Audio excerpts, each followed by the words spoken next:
घास में गुड़िया। एक राजा था, उसके 12 बेटे थे। जब वे बड़े हो गए, तब राजा ने उनसे कहा कि तुम्हें अपने अपने लिए एक एक पत्नी ढूंढ कर लानी है।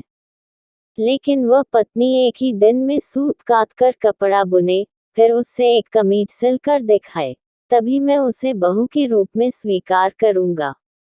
इसके बाद राजा ने अपने बेटों को एक एक घोड़ा दिया। वे सभी अपनी अपनी पत्नी खोजने निकल पड़े। कुछ ही दूर गए थे कि उन्होंने आपस में कहा कि वे अपने छोटे भाई को साथ नहीं ले जाएंगे। 11 भाई अपने छोटे भाई को अकेला छोड़कर चले गए। वह रास्ते में सोचने लगा कि वह आगे जाए या लौट जाए। उसका चेहरा उतर गया था। वह घोड़े से उतरकर घास पर बैठ गया और रोने लगा। रोते रोते अचानक चौंक गया। उसके सामने की घास हिली और कोई सफेद चीज उसकी ओर आने लगी। जब वह चीज राजकुमार के पास आई, तो उसे एक नन्ही सी लड़की दिखाई दी। उसने कहा, मैं गुड़िया हूँ, यहाँ घास पर ही रहती हूँ। तुम यहाँ क्यों आए हो? राजकुमार ने अपने बड़े भाइयों के बारे में बताया।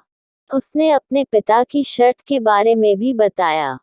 फिर उसने गुड़िया से पूछा, क्या तुम एक दिन में सूत काटकर, कपड़ा बुनकर एक कमीज सिल सकती हो? अगर यह कर दोगी, तो मैं तुमसे शादी कर लूंगा। मैं अपने भाइयों के दुर्व्यवहारों के कारण आगे नहीं जाना चाहता।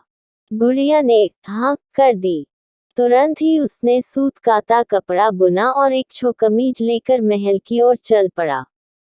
जब वह महल में पहुंचा तो उसे शर्म आ रही थी, क्योंकि कमीज बहुत छोटी थी। फिर भी राजा ने उसे विवाह करने की अनुमति दे दी। राजकुमार गुड़िया को लेने चल पड़ा। जब वह घास पर बैठी गुड़िया के पास पहुंचा, तो उसने गुड़िया से घोड़े पर बैठने को कहा। गुड़िया ने कहा, मैं तो अपने 2 चूहों के पीछे चांदी की चम्मच बांधकर उसमें बैठकर जाऊंगी। राजकुमार ने उसका कहना मान लिया। राजकुमार घोड़े पर सवार हो गया। गुड़िया चूहों के पीछे बंदी चांदी की चम्मच पर सवार हो गई। राजकुमार सड़क के एक ओर चलने लगा, क्योंकि उसे डर था कि कहीं उसके घोड़े का पांव गुड़िया के ऊपर न पड़ जाए। गुड़िया सड़क के जिस ओर चल रही थी, उस ओर एक नदी बह रही थी। अचानक गुड़िया नदी में गिर गई। लेकिन जब वह नदी के अंदर से ऊपर आई, तो राजकुमार के समान बड़ी हो गई थी। राजकुमार बहुत प्रसन्न हुआ। राजकुमार महल में पहुंचा, तो उसके सभी बड़े भाई अपनी अपनी होने वाली पत्नियों के साथ वहां आ चुके थे। लेकिन उसके भाइयों की पत्नियों का न व्यवहार अच्छा था, न ही वे सुंदर थीं।